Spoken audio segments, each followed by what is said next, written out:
Hello everyone. Welcome to the Podcast. Ever wonder how leaders, like really great leaders, handle those moments where everything's on the line? Yeah, those make or break situations, every choice matters. Forget those trendy business books for a second. Right. Today, we're looking at someone who faced some of the highest stakes in history, Absolutely. Abraham Lincoln. Yep. We're going deep on his leadership strategies. And not just as like a historical figure, Right. but as a case study. Yes.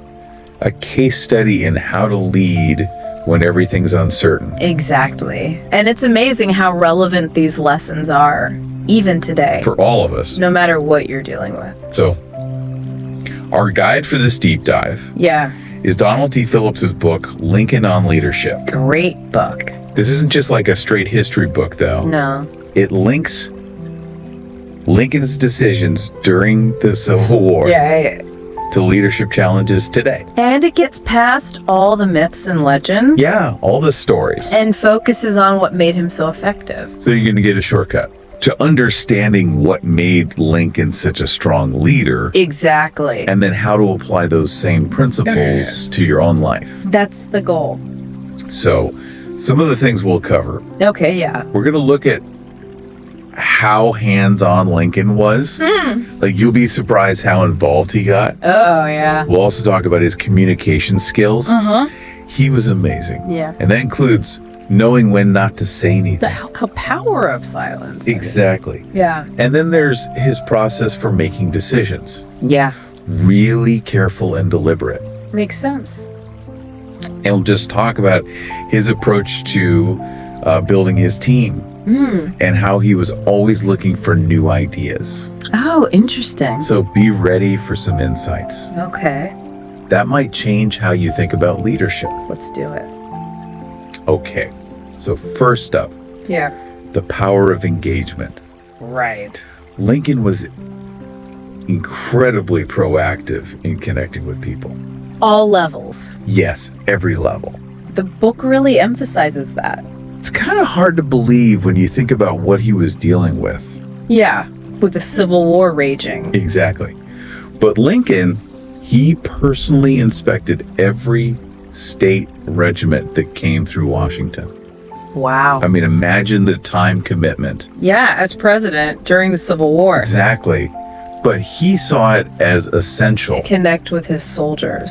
Yes. Direct contact. And the book suggests it was about more than just morale. More than just a pep talk. Yeah, way more.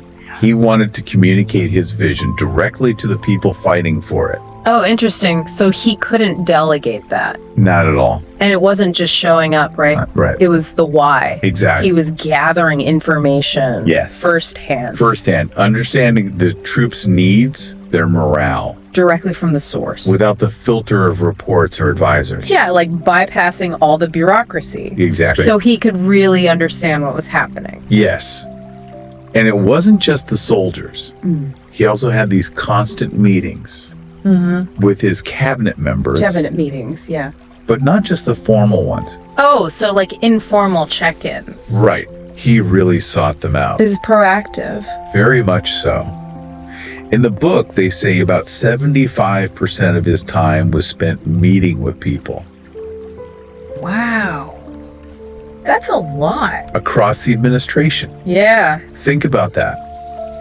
For someone running a country at war, I know. that's a lot of face time. It is. And, it reminds me of a management technique. Oh, really? Which one? Managing by wandering around. MBWA. Yeah, I've heard of that. it's the same principle. Leaders getting out of their offices Yes. Spending time with their staff. at every level. Exactly. Learning about their challenges, reinforcing values, So Lincoln was doing MBWA. way before it had a name. That's cool. And it didn't stop there. No. He also met with colleagues, supporters outside of the White House. And get this, he visited wounded soldiers on the battlefield. Wow. Not just like a quick photo op. Right. This was about showing he cared, Yeah. reinforcing their purpose. Right. And again, gathering information directly. From the front lines. Unfiltered. So, think about this for a second. Okay. How are you engaging with the people you work with That's a good question. at every level? Yeah. Because Lincoln shows us this isn't just about being nice. No. It's crucial for understanding what's really happening Right. and making sure everyone's on the same page, Absolutely. working towards the same goals. Okay, so let's move on to another key aspect of Lincoln's leadership. Okay. His preference for leading through persuasion.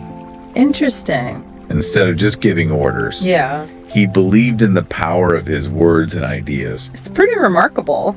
I know, especially considering the context. Yeah. The country was literally tearing itself apart. And his approach wasn't to force his will, No. but to bring people around through argument and rhetoric. To persuade them? Yes. The book uses his speeches against pro-slavery politicians as a prime example. Okay. You have to remember, the nation was deeply divided. But with his speeches, his arguments, Yeah. he appealed to logic and even the ideals of the founding fathers. And he managed to sway public opinion. So his persuasive skills. They were crucial for his election. The book argues that. It does. And it wasn't limited to just public speaking either. Oh, really? Yeah, even with his own administration, Okay. he favored persuasion. So instead of just giving orders, Right. what would he do? He would often phrase his instructions as suggestions Interesting. or express confidence in his team to find the best solution. So it was more collaborative. Exactly. Yeah. And that fostered a sense of ownership Yeah. and partnership. Much more effective than just demanding obedience. Way more effective. So think about your own leadership style. Okay. How much do you rely on persuasion? It's about being clear about your vision, reinforcing your values consistently, Right. and using encouragement. And logic. Exactly. As motivational tools. Okay, so now let's talk about Lincoln's communication mastery. All right. The book breaks it down into 3 areas: Oh, public speaking, yeah. interpersonal communication, Huh? and strategic silence. Interesting. Each one's super insightful. Okay, let's hear it. When you think of Lincoln, Yeah. those famous speeches come to mind, The right? Gettysburg Address and all that. Exactly. And the book explains that their impact wasn't by accident. He was so meticulous in his preparation. Oh, wow. He would write full drafts weeks ahead of time Okay. and then keep refining them Right up until he delivered them. up to the last minute. Wow. So he really understood the power of his words. He did. He wasn't just talking. Yeah. He was constructing arguments, choosing words for their emotional and intellectual impact. To shape public opinion Exactly. during such a crucial time. Absolutely. But it wasn't just on the big stage, right? Right. The book also talks about his interpersonal skills. So, like one-on-one. Yeah. He had this amazing ability to explain complicated ideas to all sorts of people. Yeah. Ordinary citizens, Right. military leaders. Okay. And he used stories, Uh-huh. analogies, Okay. vivid imagery, To get his points across clearly and concisely. without being long-winded. Yeah. He didn't overcomplicate things So he could connect with people. on their level, Yeah. make things relatable. Which was crucial. I know, especially when the country was so divided. Yeah. And then there's the silence. Oh, right. Strategic silence. Yes. The book argues that Lincoln knew when not to speak. Interesting. For instance, during his re-election campaign, he didn't do many public appearances. Okay. He wanted to avoid any gaffes Yeah. and let his actions speak for themselves. And it worked. It did. So it's a reminder. Yeah. In our world where everyone's constantly talking, Right. silence can be powerful. Absolutely. It can help you stay focused Avoid conflict. and let your actions do the talking. Exactly. Okay, now let's talk about something the book calls calculated boldness. Okay, what's that? It's not about being impulsive. Right. It's about careful consideration, Okay. weighing options Right. before taking decisive action. Even when things are risky. Exactly. The book uses the Fort Sumter situation as an example. Okay. Lincoln knew they needed to resupply the fort, Right. but he also knew it could be seen as an act of aggression and start the war. So what did he do? It was a delicate situation. Yeah. He had to show federal authority, Uh-huh. but not be the one who started the fighting. Right. So he thought through every possible course of action, Wow. weighed the pros and cons of each one, Yeah. prepared for different responses. So it wasn't a rash decision. Not at all. It was a calculated strategy. Okay, so what happened? Well, he anticipated that the Confederates would attack, Ah. which they did. Right, at Fort Sumter. Yes. But by letting them fire the first shot, He changed the narrative. he did. And that rallied support for the Union. So his boldness. Was actually carefully calculated. Interesting. So the takeaway here is when you're facing a tough decision, Yeah. don't rush. Take your time. Yes. Evaluate your options, Gather information. anticipate consequences Act decisively. with boldness, but informed boldness. Not just recklessness. Exactly. Okay. Well, the book talks about the idea of a honeymoon period for new talent Interesting. and how Lincoln used it to quickly identify initiative. And also address underperformance. Quickly. Yeah. That's important, especially these days. Yeah. You need people who can get things done. Take charge, drive results. So Lincoln knew how to assess people quickly. Yeah, almost intuitively. And in modern management, Yeah, there's this concept of a honeymoon period. right. Give new team members a few months Yeah, like 3 to 6. to show what they can do. Their initiative. If they don't step up, Yeah, you make adjustments right. Find a better role or let them go. and make space for someone who can contribute more. So it's about setting a clear time frame. Yes, a window for them to make an impact. Did Lincoln do this? Oh, yeah. Especially with his generals. The book points out that he went through a bunch. Before finding Grant? Ulysses S. Grant. He used this observation period to find someone decisive. Someone aggressive, the kind of leader he needed. And Grant's arrival was huge. Yeah. His victories were crucial for the Union. So Lincoln's willingness to move on from underperformers Yeah. was key. It got him the leadership he needed when it mattered most. That's a good lesson. It is. Give people a chance, Yeah, but be ready to make tough decisions. if they're not performing. And don't let things stagnate. Yeah, Build a high-performing culture. makes sense. Okay, what else about Lincoln? Let's talk about his embrace of innovation. Okay. He was fascinated by new technology, and he actively sought it out. Wow. It's pretty amazing. In what way? Well, the book mentions that Lincoln is the only U.S. president to hold a patent. No way. He invented a device What for? to help lift boats over shallow areas and rivers. That's cool. I know, right? Ah, It shows his interest in how things work yeah. and how innovation could lead to progress. Especially during the war. Exactly. He knew technology could give them an advantage. So it wasn't just a hobby. No, it was strategic. The book says he would go to demonstrations of new technologies in Washington. And what kind of things? All sorts. Yeah. Hot air balloons Oh. for reconnaissance, Right. flamethrowers, Wow. rockets, Okay. anything that could give the Union an edge. He was open to new ideas, He was. And he wasn't afraid to champion them, even when people pushed back. even his own generals. Wow. There's this great example in the book about a new rifle. Okay. Lincoln tested it himself and then ordered it into production. Despite what his generals thought. Yeah, some of them had concerns, but that rifle, Yeah. it ended up giving the Union a big advantage So he was willing to go against the grain. if he believed in something. He was. And he encouraged innovation.